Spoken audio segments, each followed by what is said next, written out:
One of my favorite urban planning YouTube channels is City Beautiful, so I was super excited when I saw a video from the channel about a Seattle Transit speedrun a couple of years ago. It's a well-made video, and I definitely recommend giving it a watch for an outsider's perspective on Seattle's transit system.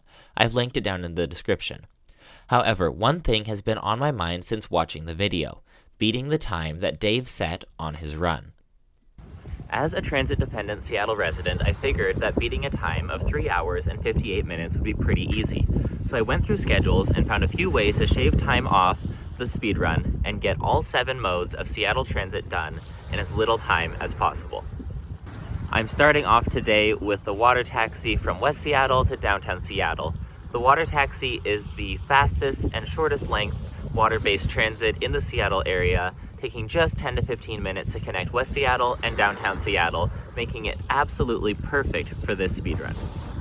I'm starting the speedrun with a 3 p.m. water taxi to downtown, which should hopefully get me there by 3:15 p.m.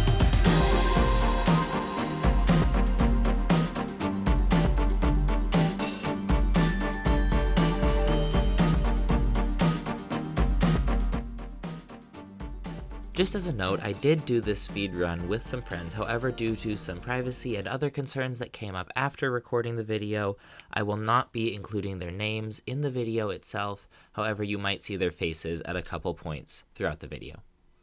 Anyway, I soon boarded the water taxi and we were on the way to downtown Seattle. The water taxi is a very scenic and fun way to get between West Seattle and downtown Seattle with great views of the Seattle skyline. While Dave, in his video, used a Washington State ferry, he didn't consider the passenger-only ferries to be a separate mode, so for all intents and purposes, they do count for this video. So the water taxi is the shortest with a travel time of just 10 to 15 minutes, and it's one of 2 water taxi lines operated by King County, the other running during peak hours only between downtown Seattle and Vashon Island.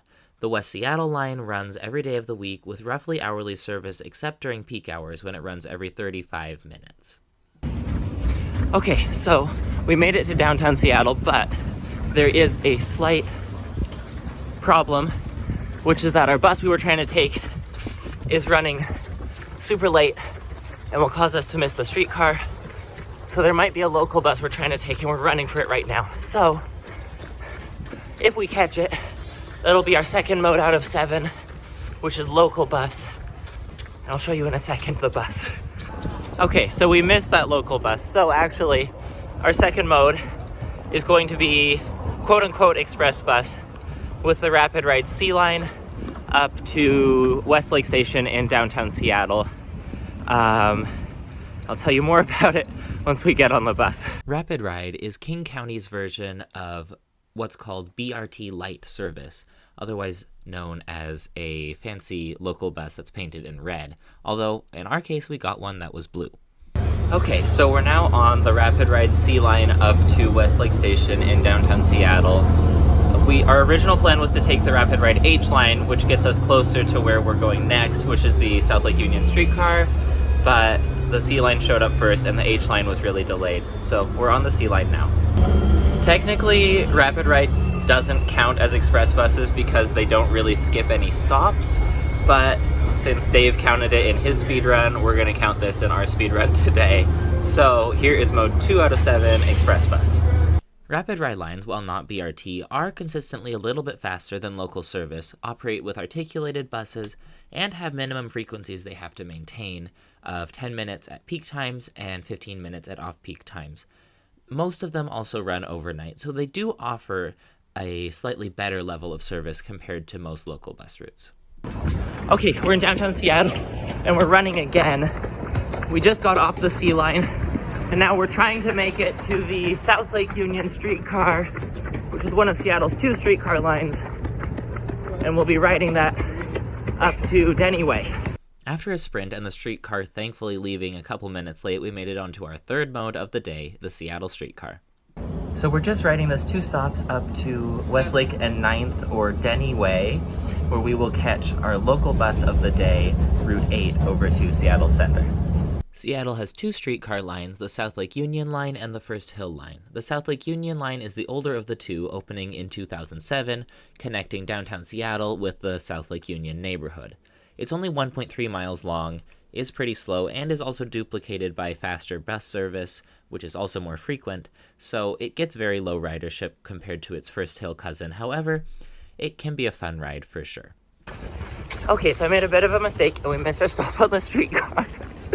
We got off one stop later at Terry and Thomas, so now we're running back to Denny and Westlake so that we can get on our bus, the 8, which will take us to Seattle Center.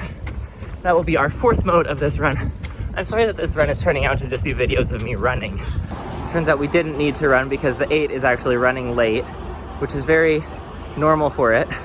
It is known as the Late here in Seattle because it is the most delayed bus in the King County Metro system on average due to the amount of traffic it faces on Denny Way, which is the street we're on right now. After a bit of a wait at the stop, our 8 finally decided to show up and take us on our journey west. The 8 is one of King County Metro's busiest routes in addition to one of its most delayed, as it connects countless dense, busy destinations including Seattle Center, South Lake Union, home to Amazon, Capitol Hill, Mount Baker, and more. Okay, so we just got off the 8 at the Space Needle at Denny Way and 5th Avenue, and we're now walking up to the monorail station at Seattle Center. We're actually walking underneath the monorail tracks right now. It's elevated over 5th Avenue, and so we're walking up to the Seattle Center station, and we'll ride it as our 5th mode of the day. After the walk, the monorail showed up to take us back downtown to Westlake Station. Built in 1962, the Seattle Center monorail is an impressive piece of transit and still continues to run the same 1-mile track that it ran back in the 60s. However, it's pretty fast and makes the trip between Seattle Center and Westlake in just about 2 minutes, with frequency of about 10 minutes, since they usually only use one of the 2 trains at a time. It also offers great elevated views of downtown Seattle while it passes through. Okay, we just got off the monorail and we have 3 minutes until our Link train, which is our 6th mode of the day. Link is really the backbone of the public transit system here in the Puget Sound area. It connects huge parts of Seattle and other cities and has great ambitious extension plans for the future. The Link to monorail transfer is convenient in that they're in the same station, but the Link station is about 4 stories below the monorail station, so it's a bit of a hike. Okay, so we'll just be riding this 4 stops south through the downtown Seattle Transit Tunnel, which actually was built as a bus tunnel, but has been Link only since 2019. We're just riding down 4 stops, and from there we will connect onto our final mode of the day. Hopefully, we have a very tight transfer onto the Sounder commuter rail.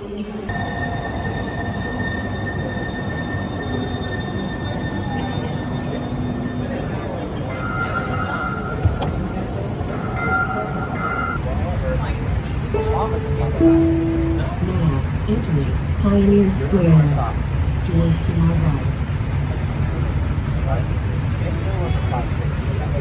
Okay, so we just got to King Street Station just in time to watch the train we were trying to catch leave.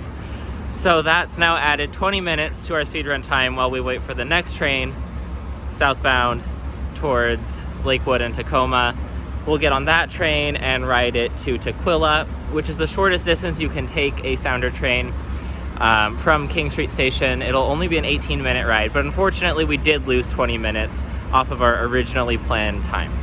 After the 20-minute wait, our Sounder pulled in on time and we left heading southbound for Tukwila. Sounder is an incredibly useful commuter rail service connecting Seattle with Tacoma, Lakewood, cities in between, as well as to the north to Everett, Mukilteo, and Edmonds.